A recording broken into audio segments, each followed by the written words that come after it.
The Kimmer Show is only on Extra 106.3 every weekday afternoon on your drive home. Dr. Paul McHugh, Distinguished Service Professor of Psychiatry at Johns Hopkins School of Medicine, says, quote, transgenderism is the only mental illness demanding that the rest of society adopt the patient's delusion as part of the patient's treatment. The Kimmer Show, every afternoon from 3 to 6 p.m. on Extra 106.3 and the Extra app.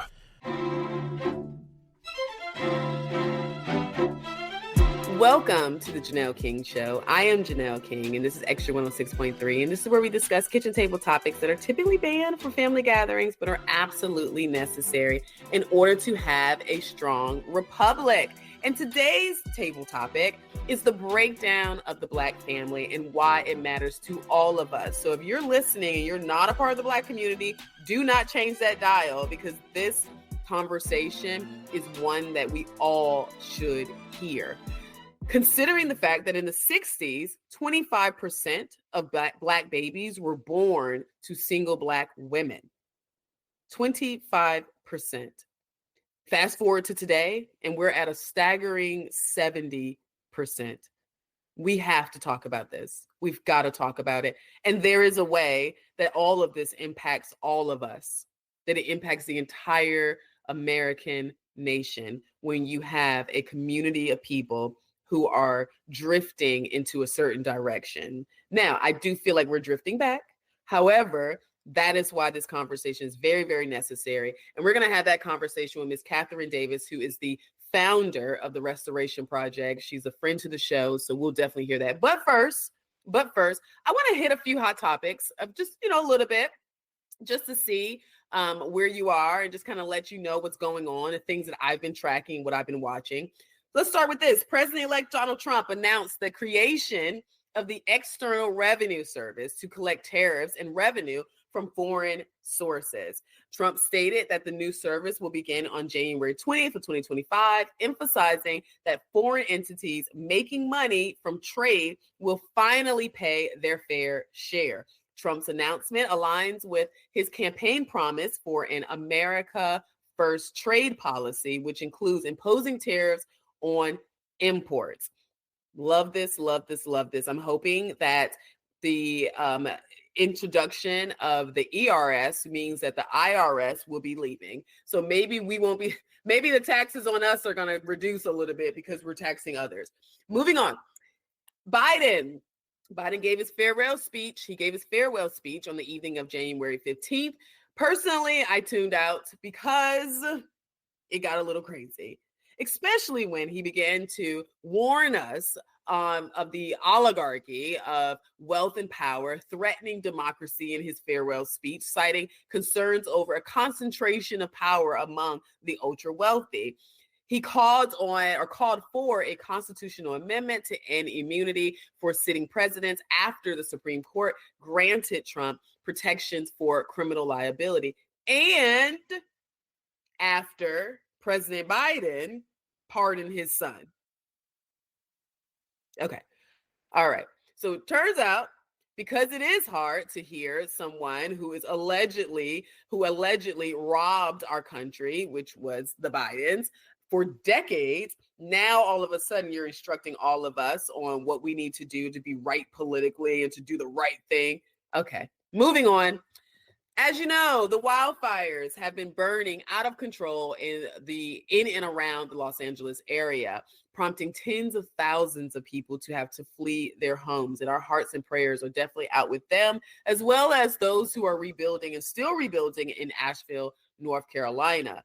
The Los Angeles Fire Department is less staffed than almost any other major city. Experts have said that no fire department would have been able to take on a combination of factors that resulted in the blaze. However, many believe that if they were adequately funded and if there was less of an emphasis on environmental issues or environmental causes and more of an investment of those high taxes that are collected in California and putting those towards services that benefits the people who live in Los Angeles, then we probably would have seen something different. The wildfires have killed, as of the research I found during this particular show, we're at about 25 people who have lost their lives and destroyed more than 12,000 structures. That's just, I mean, that's a lot, guys. That's a lot. You know, maybe this is, I think they're stating now that this is officially the costliest fire disaster in U.S. history. Now, I did do some research and looked at the Chicago fire, and I do believe that this one has surpassed the Chicago fire, particularly because of how much everything costs, as well as how widespread these fires are. Los Angeles Mayor Karen Bass issued an executive order to expedite the rebuilding efforts, while the federal government approved $100 million to go towards debris removal. I wonder how much of that's going to Asheville in Florida, but we'll move on. The Eaton and Palisades fires are now the most destructive wildfires that they're seeing. And these fires have been, a lot of the other fires have been contained, but the fight continues. Now, I hope you feel that you've been caught up on all of the hot topics that I've been watching. I will continue to do that. I feel like I'm going to do that every single show now, just kind of hit you with a couple of hot topics that I have been watching, and then maybe a tiny bit of my commentary, because I do think it's important to highlight some of these current events. After the break, I am bringing in my guests, and we are going to explore the breakdown of the Black family and why 70% of Black children are born into single-parent homes, opposed to the 25% decades ago, and why this should matter to all of us, no matter your ethnic background, political background, gender, race, anything. It matters to all of us. Stay tuned. We'll be right back. You're listening to the Janelle King Show right here on Extra 106.3. We'll be back.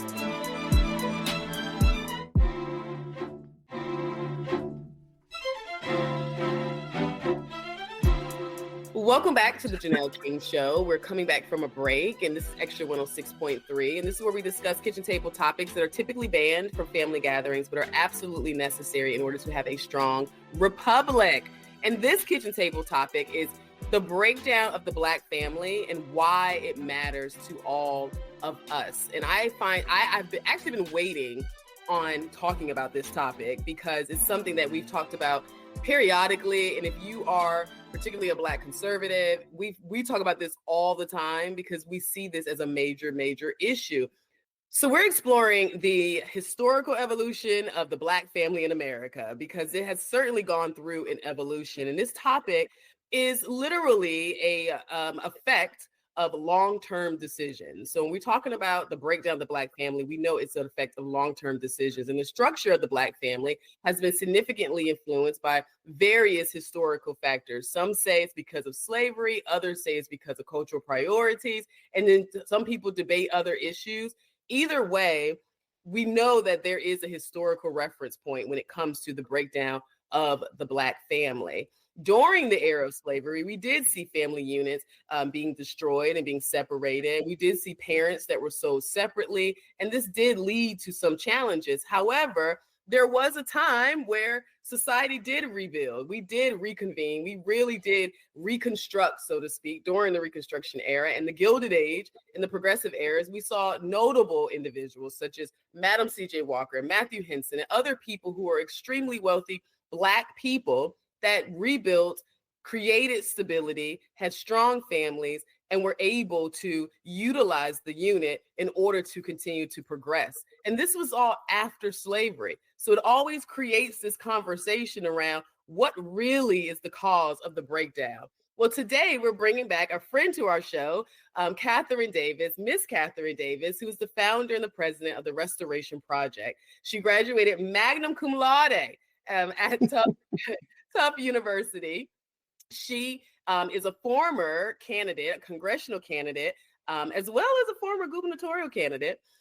She emphasizes positive change through education, community involvement, and advocacy. The mission of the Restoration Project is to rebuild families and to promote the sanctity of life, striving for a culture of integrity.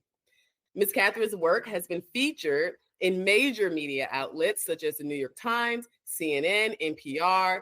You can go on, reflecting her commitment to holding public officials accountable, which we have to do.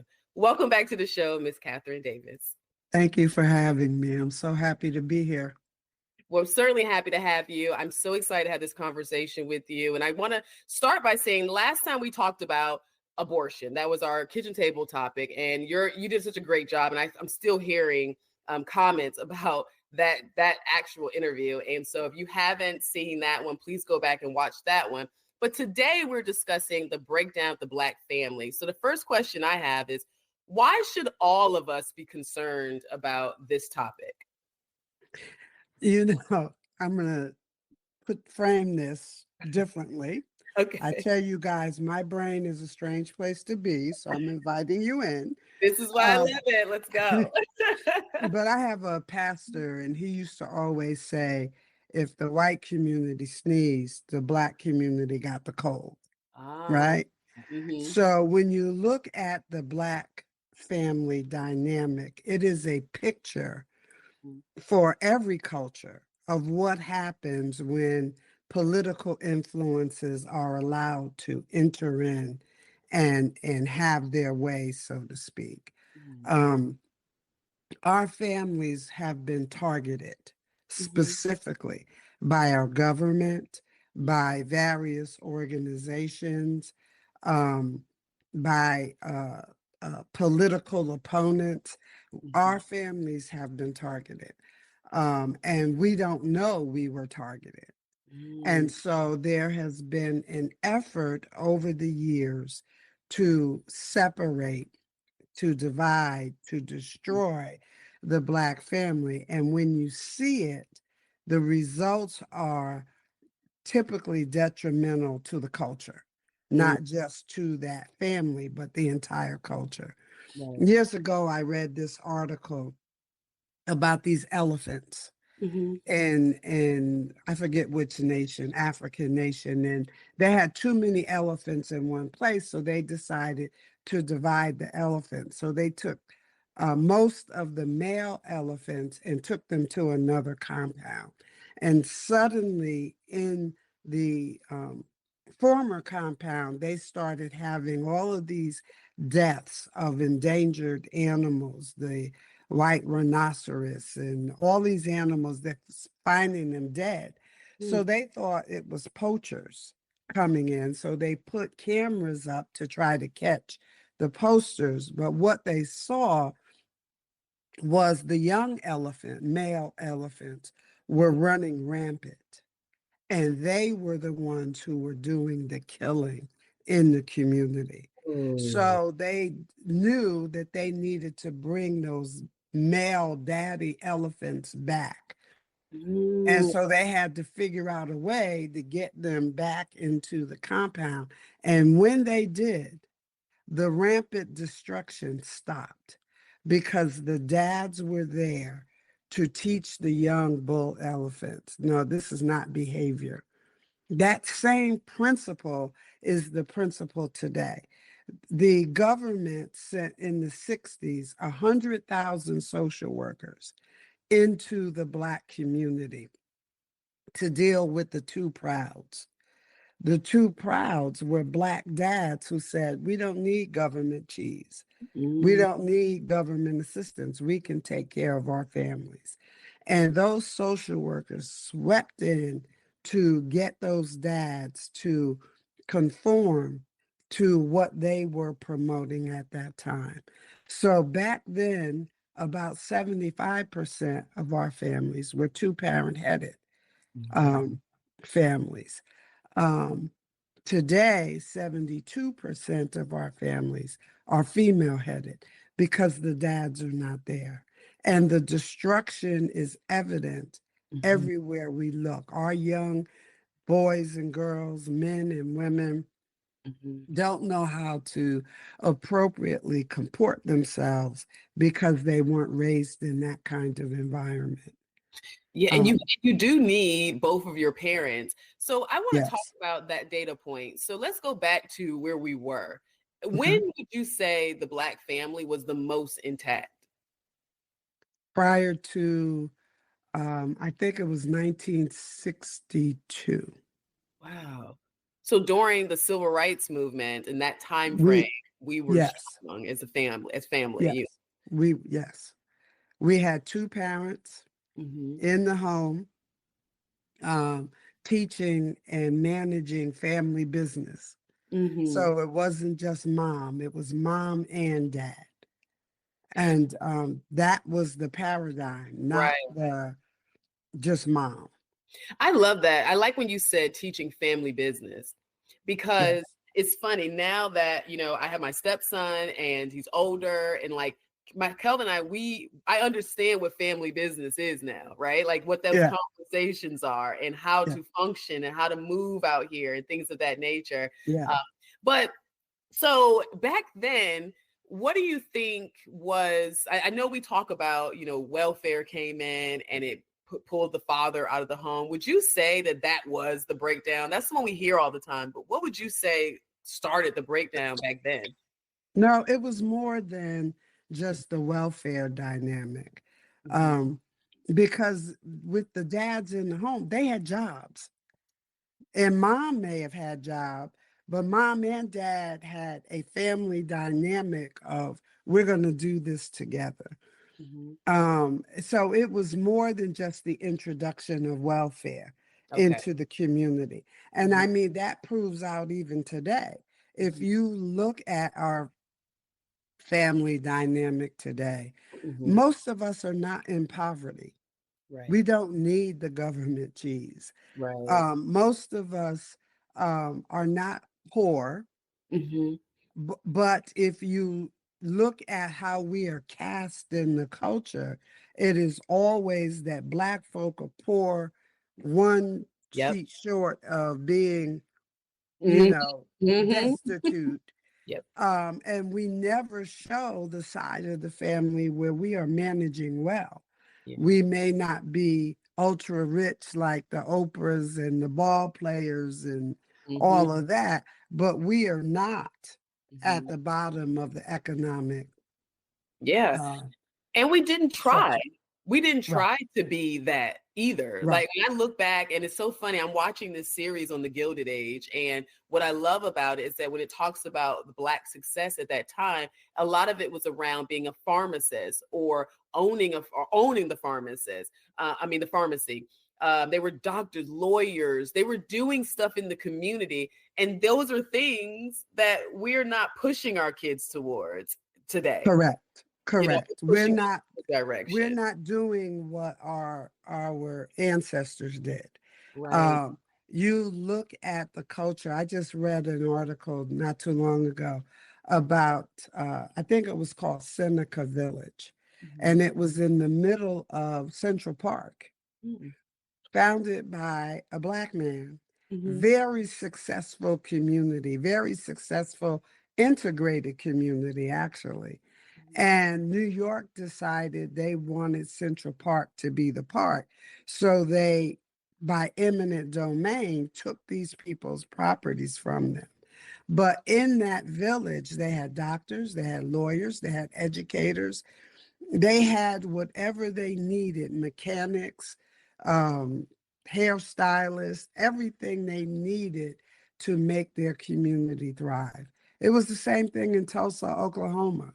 Raleigh, North Carolina, Richmond, Virginia. They all had these communities that were self-sustaining Black communities. So if we did have poverty someplace, those young people could see where they could get to, because they saw the store owner, they saw the barber, they saw the teacher. Right. Right. And it's realistic and obtainable. And obtainable within arm's reach. Right. So we need to bring that sense of community back if we are going to really talk about restoring the family.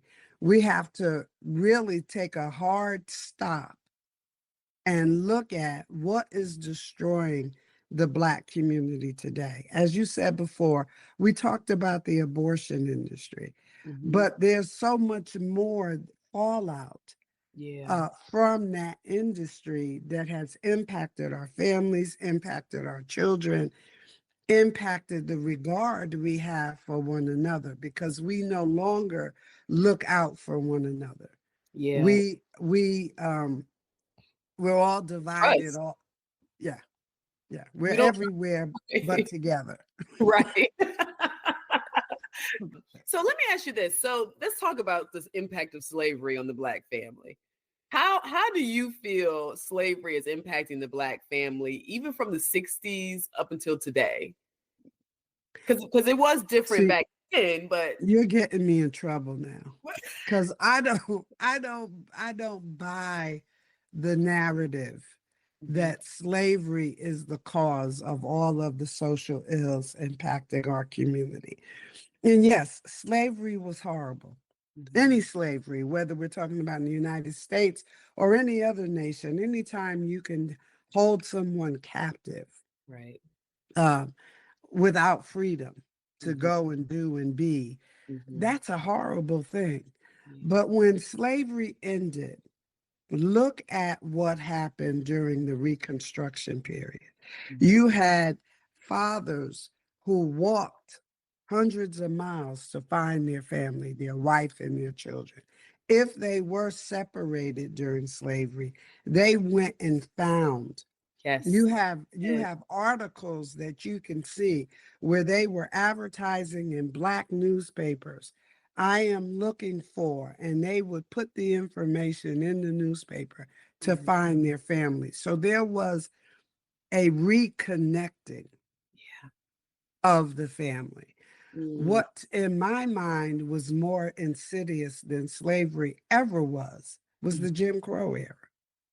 Because Jim Crow then took a people group and took their rights, said they were separate but equal, and they implemented all kinds of policies that destroyed family connections, right? And they would terrorize the Black community.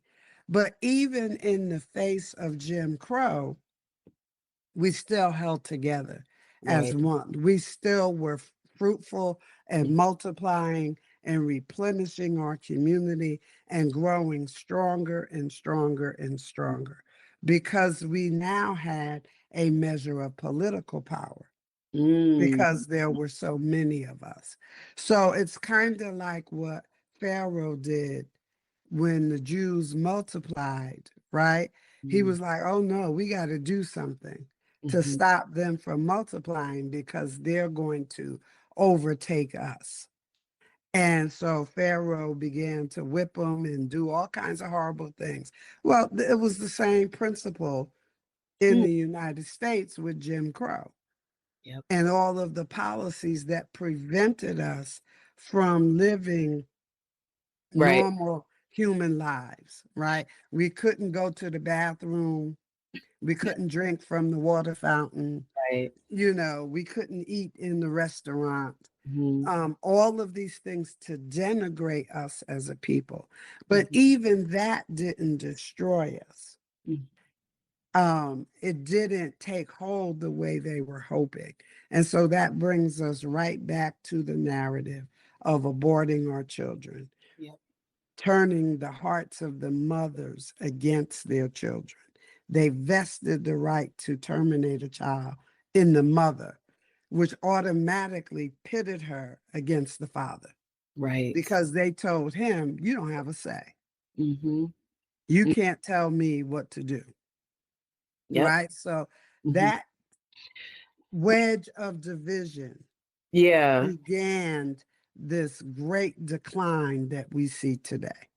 You made me think about something. You actually connected some dots for me, because I was thinking about the Jim Crow era, and I said to myself, I can't figure out why any business person would want some type of policy that splits their their patrons in half, basically, and says, you can serve these people like this, but you got to serve these people like this. And I just couldn't understand it. And I understand hatred and all that stuff, but today there are people that got hate in their heart, but they still will do business, right, with Black people because they want the money. So, but when you were talking, what I heard was the progression. Black people were growing. We were growing too fast. We went from not being able to read to opening up universities in a very short period of time. In a short period of time. We also went from a small number. If you go back, Henry Louis Gates has done this whole thing about the 388,000 slaves that got dropped off in America. When we think about slavery, we think that millions came to America. It was less than 400,000 that actually came to America. The rest of the slaves were taken to the Caribbean, England, those nations, right?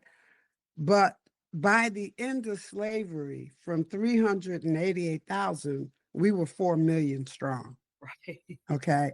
From the end of slavery till 1940, there was an article in a digest that I read of the first Black professor from the University of Illinois, when they were pushing birth control. He wrote this article saying, we don't need birth control in the Black community. We have the greatest fertility of any group. Just look at where we came from. He tracked it that by 1940, we were 12 million strong. Right? So we were growing as a population. We were having our children. We were gaining political power. Right. So that by the 1960s civil rights movement, you truly did have a block of voters, potential voters, that could sway an election in one direction or another. Right? We don't have that today. Because there has been this methodical whittling away of our community, starting with abortion, but now it has spilled over into this horrific Black on Black crime. We have every disease, that heart disease, cancer, diabetes, high blood pressure, high cholesterol, everything. Right. So when you start adding all of that together, then we are decreasing not only in our families, but in our numbers. So that today, I chuckled in November about the Black vote, right? Because we don't have the numbers like that anymore. As quiet as it's kept, I do not believe we are anywhere near 14% of the population anymore because of all of these factors that has, taken us away. I will say two things. One, I agree. When it comes to the Black vote, when we talk about the Black vote, I feel like the most we really can do is I feel like we can possibly swing an election depending on how many people come out.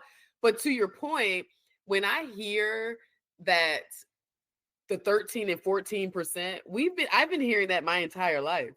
I'm like, so what? Now I know it's not going up or increasing because we're aborting too much, right? But I also know that then that means it has to be decreasing, right? Because I mean, it has to be moving at some point. So the fact that we keep using that same statistic, I would like to know what our actual number is too. What do you think it is? I think we're probably closer to 7-8%. I think we're in depopulation. It's genocide because we are not calling a hard stop to abortion primarily. In the 1980s, the Department of Health, NIH, did these studies, and they said if a country wants to reduce its population, they have to have abortion. Can't do it without abortion, right?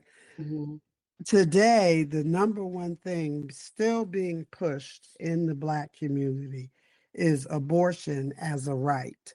So we are no longer having babies. You go to church, you're not seeing little babies. You're seeing older people Yeah. and middle-aged people maybe, but Mm-hmm. you're not seeing all the little kitties running around making noise and Right. throwing stuff, right? Right. Because we are not birthing children the way we used to.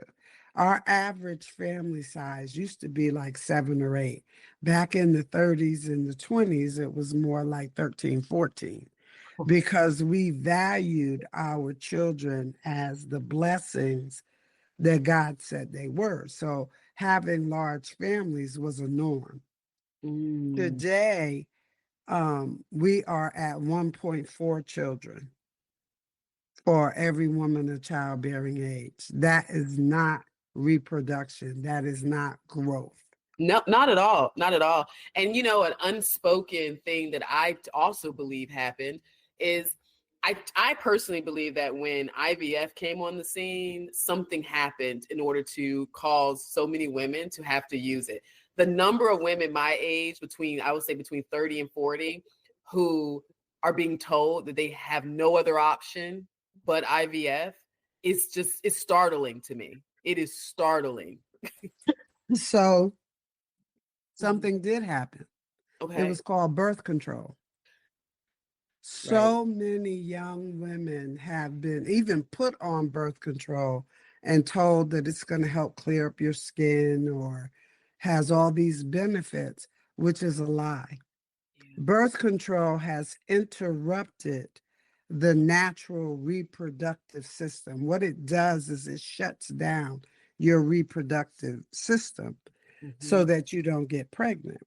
mhm. Well, when you decide you want to get pregnant, then your body has been taking this drug for so long, it doesn't know how to kickstart itself back into the reproductive cycle as God designed for it to be. Right. And most women don't know that. They don't know that long-term use of contraception has this effect on your body, even on your Mhm. likes and dislikes as it relates to being attracted to a man, Mm. right? Because it makes you adjust your norms. There Mhm. are a lot of videos that you can get that go into it. I Yeah, don't have I the I would love to talk about that more at some point yeah. because it is something that I'm fascinated about, and I want to know. We're gonna take a quick break. And then once we return, we're going to finish this conversation with Ms. Catherine Davis. You're listening to the Janelle King Show right here on Extra 106.3. We'll be right back.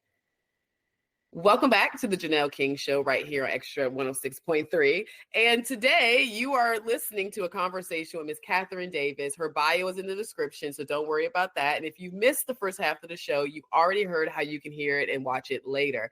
So let's get back into this conversation. So Thomas Sowell, someone who we all kind of revere, he is the great economist that said that he found when he was doing research. Now, he wasn't doing research specifically on Black people or the Black community, but he was doing research on disparities in communities, period. And he found that there's 3 things that create disparities in communities, and it's repeated patterns of problematic behavior, cultural priorities that are not aligned with what can actually, help you to succeed, and then the lack of family stability. So he would say, if you can align those 3 things, you pretty much are on your way to success. Um, First, would you agree? And then secondly, what do you think is the major issue outside of abortion that's plaguing our families today? I do think that his 3 Mhm. um The data. ideas, Yeah. data points, that's absolutely accurate.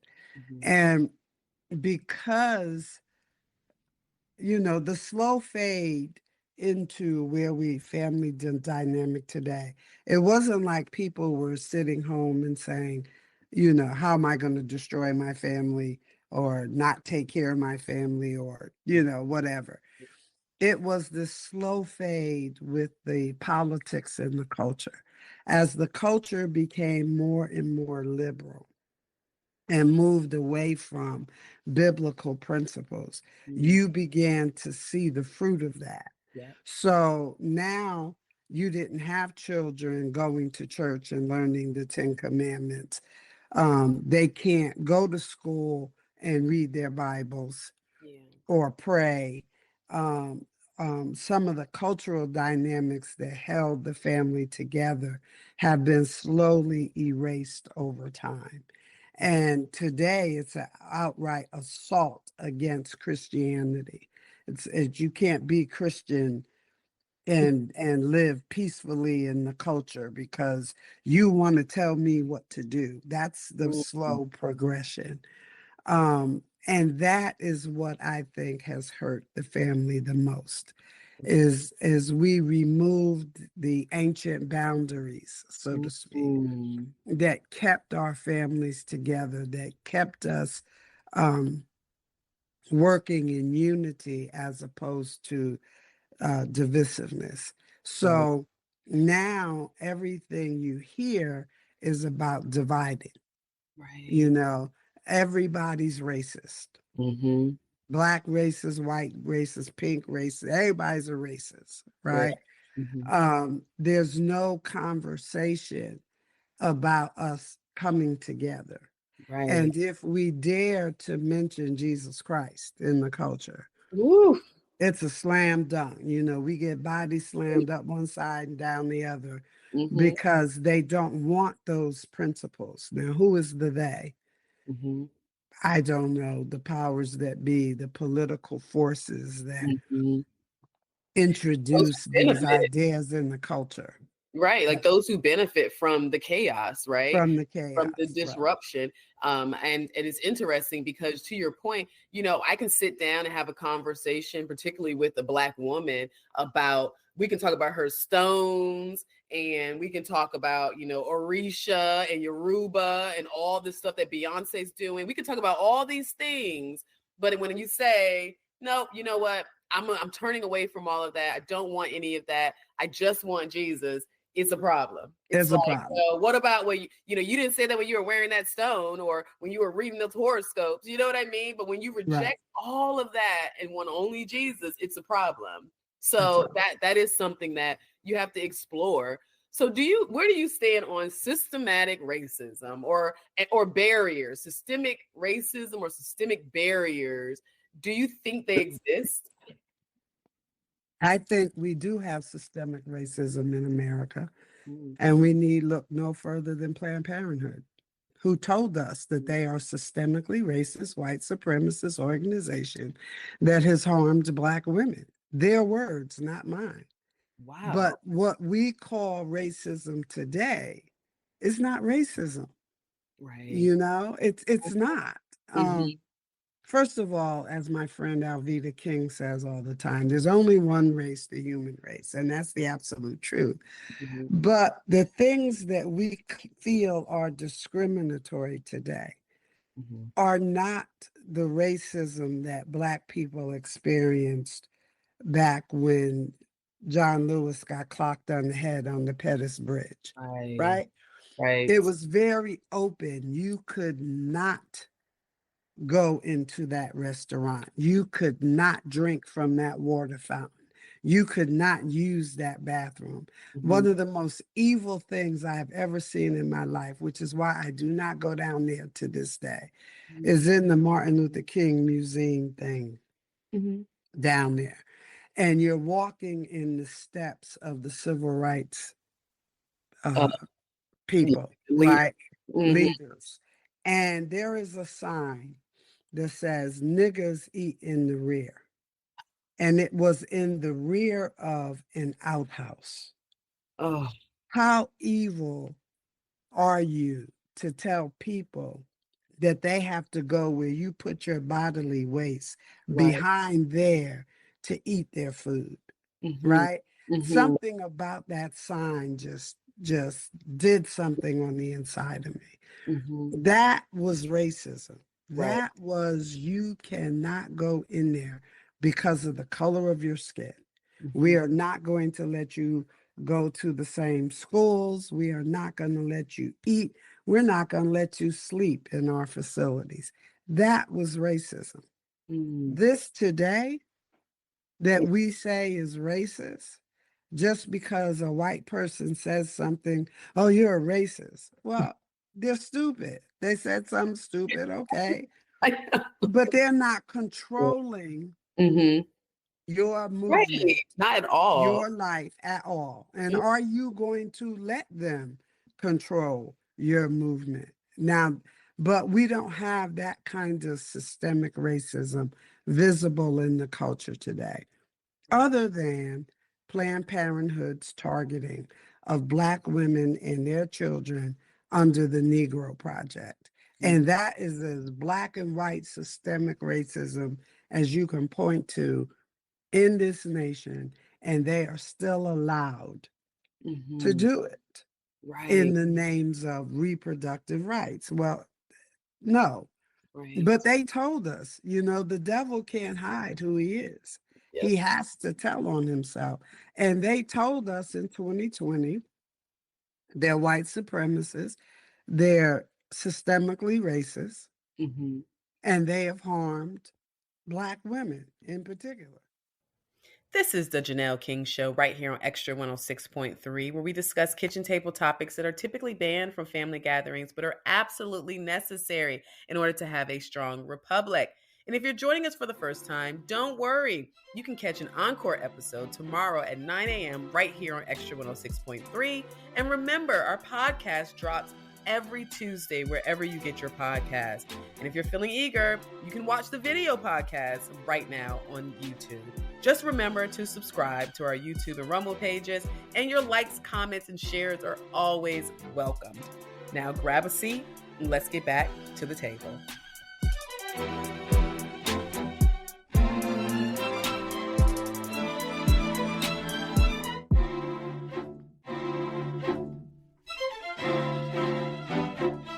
I hope you're enjoying my conversation with Ms. Catherine Davis. If you want to check out the entire interview, please go to my YouTube page under video podcast playlist. You should see the entire interview right now and you can listen to it. I want to continue to encourage you to force and enforce accountability in your homes, making sure that we stand strong. If you are someone who is not a part of the Black community, I encourage you to understand the other aspects of our community and not just what the culture is telling you. And to those who are involved in the culture, those who are pushing for entertainers and athletes to be the focal point of what our Black boys and girls should be focusing on, let's stop it. Let's push them towards more attainable goals, right? Because we all know that it's extremely difficult to get into the NBA or the NFL. It's extremely difficult to become a Jay-Z or a Beyonce. But what is not extremely difficult is becoming a doctor. It's not difficult to become a business owner. It's not difficult to become someone who is leading in your community. So I am encouraging you to look at other facets of our community, to look at other things that have caused our community to grow and thrive, and to be a part of that. Until next time, stay unafraid, stay unapologetic, and never stop seeking the truth. See you next week.